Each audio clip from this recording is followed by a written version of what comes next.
Hello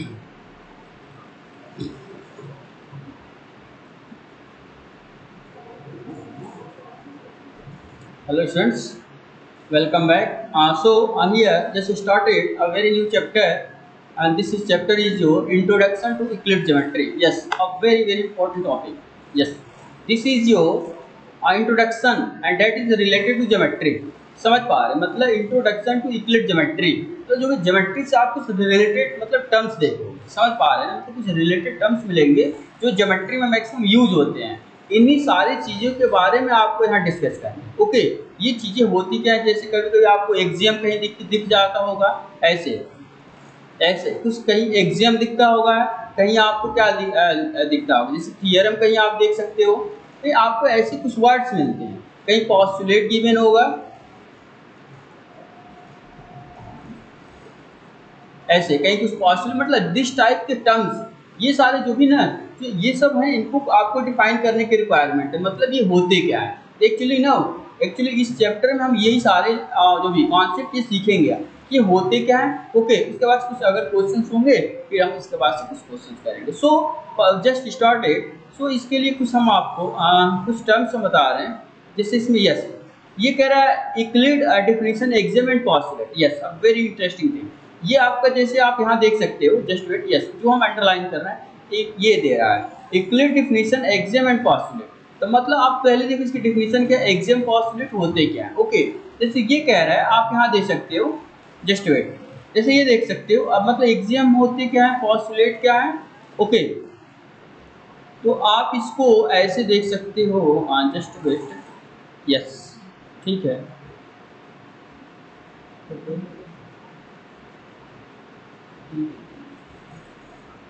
ठीक है, axiom थोड़ा सा आप ऐसे सोचो, एक्सियम को मतलब ऐसे, जस्ट वेट, एक्सियम होते क्या है, एक्सियम का मतलब ये हुआ ना, जो जिसको मतलब देखना हमें उसकी प्रूफ की कोई रिक्वायरमेंट ना होती, बस ऐसे सोचो। एक्सियम का मतलब जैसे हुआ उसे हमें प्रूफ की कोई रिक्वायरमेंट नहीं। जैसे हम आपसे ये कह दें, हम आपसे ये कह दें the sun just wait, axiom का मतलब सिंपल से ये सोचो, just wait, yes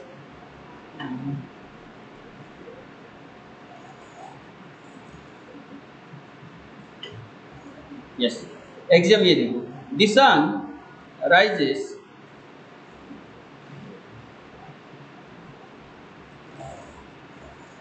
in the east.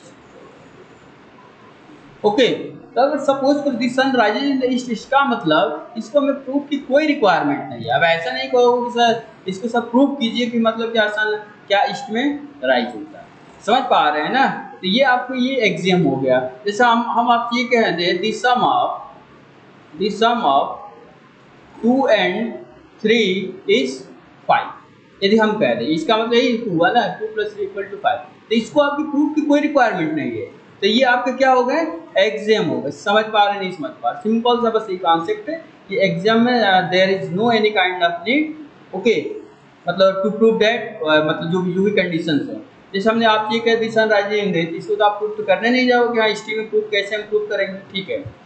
उसके बाद हमने कहा the sum of this and this is this, the multiplication of this and this is this. ऐसे बहुत सारे आप अपने मन से a lot of questions you can itself create. Okay, आप अपने आप से बहुत सारे क्वेश्चन को क्रिएट कर सकते हैं कि मतलब एक्सियम क्या होता है। ओके, अब देखो एक्सियम और एक्चुअली इसमें होता है पोस्टुलेट, इसको थोड़ा सा ध्यान दो।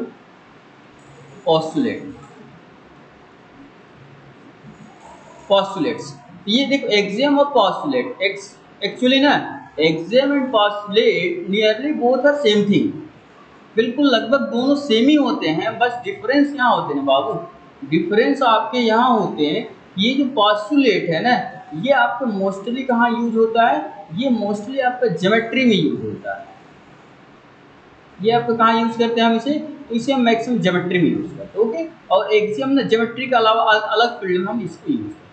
जैसे सपोज कह दिए हम आप ये कह दें, अगर ये हम सपोज ये राइट एंगल ट्रायंगल है, हम कहें अगर राइट एंगल ट्रायंगल पे ये एंगल अगर ये बाइसेक्ट हो रहा है, ये बाइसेक्ट, ये पक्का है कि क्या 45 और 45 हो। अब ये समझ पा रहे, ये आपका पोस्टुलेट हो गया।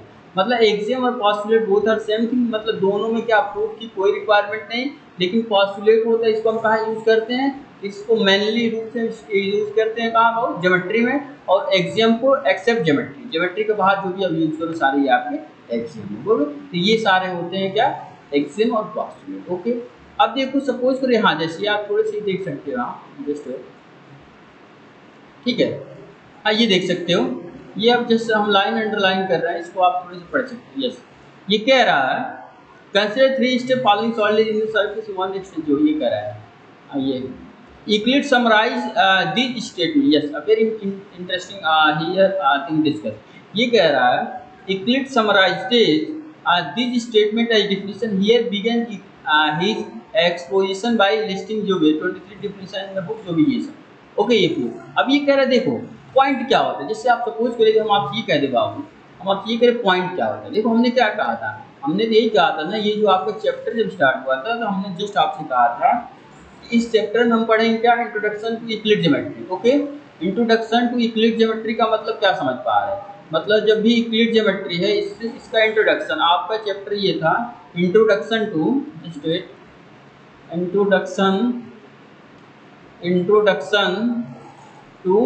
Euclid geometry. Okay, Euclid geometry, इसका मतलब आप क्या समझ पा रहे हो। जस्ट हमने जस्ट आपसे ही कहा था ना, इसमें जो भी हम डिस्कस करेंगे वो ज्योमेट्री से रिलेटेड हम डिस्कस चीजें करेंगे। ओके, तो हमने जस्ट इसमें आपसे बताया था कि इसमें जो भी एक्सियम्स क्या होते हैं, पोस्टुलेट्स क्या होते हैं, जस्ट हमने इसमें आपको डिफाइन करा दिया। अब थोड़े से इसमें कुछ बेसिक्स हैं, बेसिक्स को आप इसको कैसे देखोगे, जैसे इसमें ये देखो, ये आपको कह रहा है, जस्ट इसको अंडरलाइन कर लो, हियर अ पॉइंट, मतलब point, how can you define a point, point क्या होते हैं, लाइंस क्या होते हैं। ओके, ये देखो यहाँ जो आपका पॉइंट गिवन है, just look eight here, this one is your point, how can you define this is a point, इसको आप डिफाइन कैसे करो।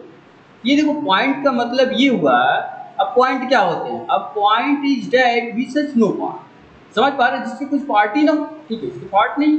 Okay, A line is breathless and, मतलब ये कह रहे कोई लाइन है ना, ये अगर लाइन है तो इसको हम क्या करते हैं, दोनों साइड देखो ऐसे हम एक्सटेंड कर सकते हैं, ऐसे एक्सटेंड कर सकते हैं। ओके, ये अभी अगर a line of a line are points. Okay, ये सारे कह रहा है straight line is a line which lies evenly with the point on itself. Okay, ये सारे जो भी आपकी डिफिनेशन है जस्ट इसको अंडरलाइन करें। Okay, you can see it.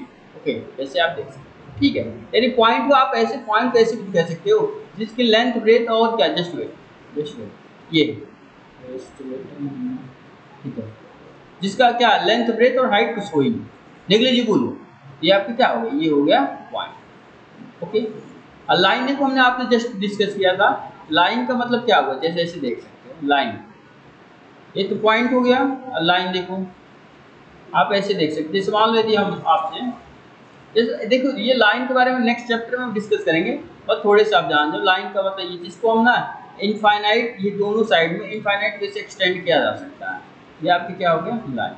Okay, ठीक है, इसी में लाइन सेगमेंट होगा, but just leave it, we discuss just in next chapter.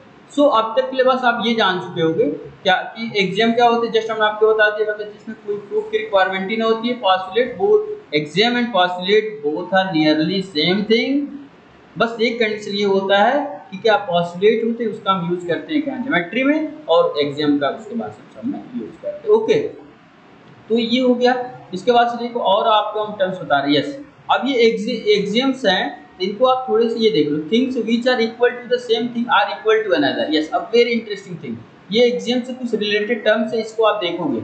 ये कह रहा है देखो, some of Euclid axiom is not in his order are given below, ये कह रहा है, ये कह रहा है देखो, things which are equal to the same thing are equal to one another, मतलब इसको कहने को तो समझ पा रहे हैं। अगर जो मान लेते हम आपसे ये कह रहे हैं x इक्वल टू वाई और x इक्वल टू जेड, तो ये कह रहा है देखो, things which are equal to same thing are equal to another. अगर ये देखो ये x y के इक्वल और ये x z के, तो इसको हम कंबाइन करेंगे ना, तो इसका मतलब क्या लिख सकते हैं, y इक्वल टू, वही ये बात कह रहा है। अब ये कह रहा है if equal are added to equal the whole are equal, ये कह रहा है, जैसे ये देखना, जस्ट वेट, ये आपसे कहा गया है, ये सेकंड आप देख सकते हो, कह रहा है if equal are added to equal then whole are equal. इसका मतलब क्या, सपोज करो यदि हम आप ये कह दें x इक्वल टू क्या y, अगर सपोज अगर इधर हम 2 ऐड कर रहे हैं तो पक्का है कि हमको इधर भी तो 2 ऐड करना पड़ेगा ना, समझ पा रहे नहीं समझ पा रहे। अगर बाबू ये x है, x हम इधर 2 ऐड कर रहे हैं तो इधर भी हमें 2 ऐड करना पड़ेगा, ये कह रहा है ना, if equal are added to the equal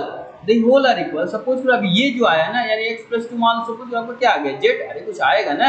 अब ये मान लो y प्लस z, ये भी जो आएगा यानी ओवर आपस में ये सेम हो जाएगा।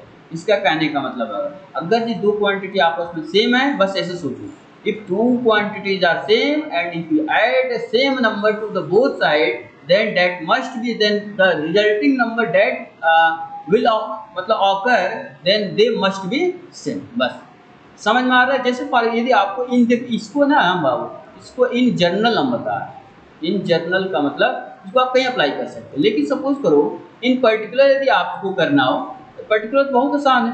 इन पर्टिकुलर यदि हम देख सकते हैं, देखो इन पर्टिकुलर जैसे यदि हम आपसे ये कह दें 5 = 5, ओके बिल्कुल सेम है। जैसे ये आपसे कहा गया if equal are added to equal the whole are equal, ये बिल्कुल इक्वल है। यदि इसमें कोई इक्वल थिंग्स हम ऐड कर रहे हैं, चलो हम इसमें क्या 2 ऐड करना चाहते हैं, यानी ये हो जाएगा 5 + 2, ओके।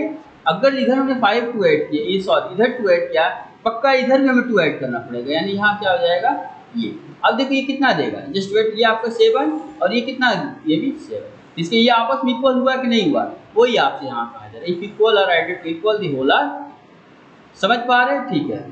जस्ट लुक एट ये स्टेप 3, ये करा if equal are subtracted, just wait, yes, if equal are subtracted from equal the remainders are equal, yes same.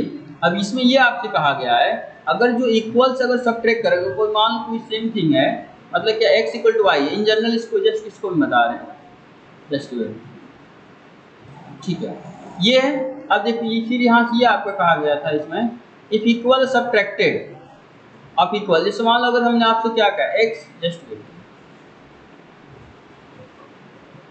Yes, ये अगर x = y, हमने आपसे क्या कहा, अगर इसमें से हम क्या इक्वल थिंग मतलब थिंग क्या सब्ट्रैक्ट कर रहे हैं, तो यानी अगर सपोज x में से हमने 2 सब्ट्रैक्ट किया, तो अगर यहाँ से x में से 2 सब्ट्रैक्ट किए, तो बाबू हमें इधर भी तो 2 सब्ट्रैक्ट करना पड़ेगा ना। समझ पा रहे नहीं समझ पा रहे, इधर भी 2 करना पड़ेगा। हो सकता है देखो x - 2 करने पे मान लो कोई नई क्वांटिटी मिलेगी ना, लेकिन हमें पता नहीं क्या मिलेगा, तो हमने कह दिया चलो बाबू x - 2 हमने जो भी पॉइंट सब्ट्रैक्ट किया, जो हमें नया मिला वो मिल रहा है z, ओके। अब यहाँ इक्वल देखो, ये अगर इक्वल है तो पक्का ये भी है तो इक्वल ही आएगा, ओके। अब देखो अगर आप ऐसे देखो, अब फिर ये इधर क्या आएगा, ये भी जो आएगा ये आपका z। अच्छा ऐसे भी सोच सकते हो, ये है देखो, आपने देखो तो सेम किया ना, तो इसको ये कैंसिल आउट भी तो हो जाएगा, यानी ओवरऑल क्या आ जाएगा x = y। अब जो भी आप चाहें ऐसे सोच सकते हो, जैसे ये जो भी आएगा, जो भी आएगा एक नया z देगा ना, तो फिर ये भी जो आप करोगे ना, ये भी पक्का एक वही देगा। फॉर एग्जाम्पल यदि जैसे आप ये जनरल हमने आपको ये बताया, बट फॉर एग्जाम्पल आप इसको इन पर्टिकुलर ऐसे सोच सकते हो, इन पर्टिकुलर अगर मान लो हमने आपसे ये कहा x = y, ओके, इसका मतलब x = y का मतलब हमने क्या इन नंबर में जाएंगे, तो मान लो यदि 5 है तो 5 = 5, ये देखो दोनों पर इसी बता रहे हैं, ओके। अब ये कह रहा है ये आपका एडिशन के केस में था, ऐसे सोच सकते हो, ये केस में था एडिशन केस में, और ये किस केस में है, तो ये आपका है सब्ट्रैक्शन के केस, ओके।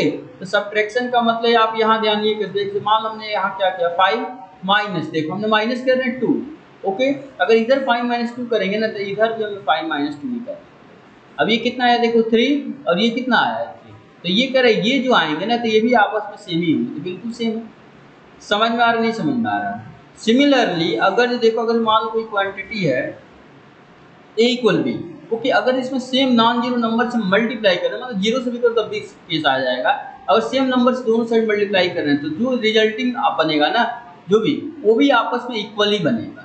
समझ पा रहे नहीं समझ। जैसे मान लो यदि हम आपसे ऐसे कह देते हैं, ऐसे मान लो कि x = y, हम आपसे कहते हैं इसमें p से क्या करो मल्टीप्लाई करो, तो यहाँ px होता, यहाँ भी py, ये जो आता ना वही ये आएगा। समझ पा रहे हैं। अगर मान लो px की वैल्यू मान लो m है, तो अगर इसके py की वैल्यू क्या, फिर इसकी भी वैल्यू m ही आएगा।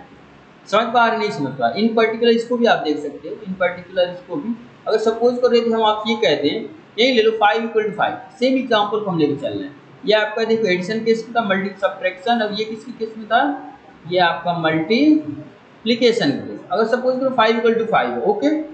अब देखो सपोज करो यदि हम इसमें किससे मल्टीप्लाई करना चाह रहे हैं, सपोज करो इसमें यदि हम मल्टीप्लाई आपसे करना चाह रहे हैं, हमने क्या कहा सेम नंबर, चलो कहो सर आप 2 ही कर लीजिए। चलो देखो यहाँ एक हमने 2 से सम किया, यहाँ 2 का डिफरेंस, देखो ऐसा नहीं 2 ही करो, आपकी मर्जी, you are totally free for choosing such type number आप आइदर दे एडेड और सब्ट्रैक्टेड और multiplied. Yes you are totally free, आप बिल्कुल फ्री हो, आप कोई चूज कर सकते हो, आपकी कोई रिस्ट्रिक्शन नहीं है कि ये ऐसा टू ही होना चाहिए, आप कोई रियल नंबर ले सकते हो, ऐड सब्ट्रैक्ट कुछ भी कर सकते हो। समझ पा रहे हैं ना? इसका मतलब हम यहाँ क्या लेंगे, इसका मतलब हम यहाँ क्या लेंगे, सपोज यदि हम सपोज किससे डिवाइड करना है, मतलब मल्टीप्लाई करना चाह रहे हैं, चलो हम मल्टीप्लाई करना चाह रहे हैं 5 2 से, 2 ले लो, यानी ये होगा 5 इंटू 2, अगर यहाँ हुआ तो यहाँ भी तो 5 इंटू 2 होगा, 5 इंटू 2 गिव्स यू 10 और ये आपका क्या होगा 10, इसका मतलब 10 इक्वल टू 10। समझ पा रहे हैं? तो ये आपका कौन सा हुआ, ये मल्टीप्लिकेशन के केस में हुआ। ओके, तो ये सारी चीज़ें हैं, ये सारे आप देख लो, जस्ट यही आपको ना यहाँ पे क्या किया, जस्ट वेट, यस रिकॉल यही सब किया, तो ये सारे आप देख सकते हैं, जस्ट वेट, ये आपको ये things which are coincide with one another are equal to one another. Yes a very interesting thing, ये कह रहा है अगर सपोज करो कोई सेम थिंग है, ओके, वो कॉन्साइड कर रहा है, सेम थिंग अगर कॉन्साइड करने का मतलब आप क्या समझ रहे हैं, सेम थिंग है अगर कॉन्साइड करने का मतलब ओवरऑल हो गया कि वो आपका ओवरलैप कर गया ना, ओवरलैप तो पड़ा होगा ना जी, ओवरलैप मतलब देखो ये कह रहा है, जस्ट वेट, ये कह रहा है सेम थिंग है, सेम थिंग्स है, ओके, ये क्या कर रहे हैं, ये कॉन्साइड कर रहे हैं, ये कॉन्साइड का मतलब ओवरऑल हो गया ओवरलैप, ओवरलैप ना, जैसे मान लीजिए कोई लाइन है, ओके ए बी, अगर एक मान लो दूसरी लाइन सी डी, सी और डी, समझ पा रहे, ए बी है और C D, okay, A B मान लो 10 सेंटीमीटर है और ए बी 10 सेंटीमीटर, ओके, अगर ए बी को हम इस पर रख दे रहे हैं तो दोनों का सेम है, पक्का डायरेक्शन भी दोनों का सेम, देखो दोनों का डायरेक्शन सेम है, यानी कि अगर इस लाइन को हम इस पर रख दे रहे हैं, ये इसको कंप्लीट मतलब क्या कवर कर दे, मतलब ढक जाए, ऐसे एक प्रकार से कहने मतलब कॉन्साइड कर, मतलब ओवरलैप कर जाए, इसको हम बोलते ओवरलैप, मतलब मान लो सपोज ए बी था, ये 10 और सिर्फ इसको हमने रखा सी डी को, इस तो ये भी यहीं से आ रहा, यानी ये भी कितना आ गया, ये भी 10 आ गया, समझ पा रहे, तो इसको हम बोलेंगे ये भी 10 सेंटीमीटर, ओवरऑल जो भी ये आपका क्या हो गया कॉन्साइड, क्या हुआ कॉन्साइड, या इसी को हम बोलते हैं ओवरलैपिंग, क्या बोलते हैं, इसी को हम बोलते हैं ओवरलैपिंग। ठीक है, ये कह रहा है, ये जो भी इसमें आप कॉन्साइड से कुछ रिलेटेड वर्ड था, इसमें हमने आपको यहाँ जस्ट डिस्कस कर दिया। Yes the whole is greater than the part, yes a very interesting, ये कह रहा है अगर जो होल है वो हमेशा अपने पार्ट से बड़ा होगा, ये तो बिल्कुल है जी। सपोज यदि होल का मतलब क्या, सपोज यदि हम आपसे कुछ ऐसे कुछ जस्ट ऐसे कुछ मान लो आपने सर्कल दे दिए, अरे सर्कल ही मानना, जस्ट कुछ ऐसे है, थोड़ा सर्कल सही बनाओ, चलो ठीक है, ये कह रहा है होल जो है ये बड़ा होता है हमेशा किसके, एक बार से, सपोज में अगर इसको हमने यहाँ से ज्वाइन कराया, ओके, और इसको यहाँ से ज्वाइन कराया, इसका एक्चुअली एक पार्ट ही हो गया ना, बस ऐसे ध्यान देना। ओके, तो ये बताते हैं whole is greater than of its part, इससे ये वाला जो पार्ट है बड़ा है कि नहीं है, बिल्कुल बड़ा है, इसी को ऐसे हम बोल सकते हैं। ओके, तो इसको आप ऐसे देख सकते हो, इसके बाद से जस्ट वेट, ठीक है, यही आपको इसमें समझाया गया है, क्या कहती है, whole is greater than the part. Okay, इसको आप चाहो तो ऐसे देख सकते हो, ये आला the whole is greater than part, things which are double of the same thing are equal to one another, yes things which are half of same, ये सारे आप देख सकते हो। ओके, यानी ये सारे जो भी आपके डिफिनेशन से कुछ रिलेटेड टर्म थे, इसको आप चाहो तो आप you can easily understand. Okay, तो अब आप यहाँ से जस्ट वेट, ओके, ये देख सकते हो, यस अब ये थोड़ी सी आप ये देखो, ये इसमें कहा गया है पोस्टुलेट वन, ओके, ये कहा गया है a straight line may be drawn from any point, any one point to any another point, ये कह रहा है, आप इसको देखो, जस्ट वेट, ये कह रहा है a straight line may be drawn from any one point to any another point, यही कह रहा है ना, इसका मतलब देखो क्या कह रहा है, अगर मान लो सपोज एक पॉइंट हमने यहाँ लिया, ए कोई पॉइंट है और बी कहीं ले लो, आपकी मर्जी, आप बी पॉइंट को कहीं भी चूज कर सकते हैं, you are free, totally free for choosing the point be where they situated, आप उसको कहीं सिचुएटेड करा सकते हो, कहीं उसको मतलब रख सकते हो। अगर सपोज तो हमने बी को यहाँ रखा, चलो रख सकते, तो ये कह रहा है, ये जो जस्ट हमने आपको इसका अंडरलाइन किया है, ये आपसे ये कहा जा रहा है ना कि स्ट्रेट लाइन में be drawn from any one point two any other point, ये कह रहा है कोई एक पॉइंट से दूसरे पॉइंट और लाइन खींचेंगे ना, पक्का है कि हमेशा वो स्ट्रेट लाइन ही बनेगा, पक्का आप ये देख लो, अगर इसको हम क्या करें, इससे ऐसे ज्वाइन करा दे तो हमसे ये क्या होगा, ये आपका जस्ट वेट,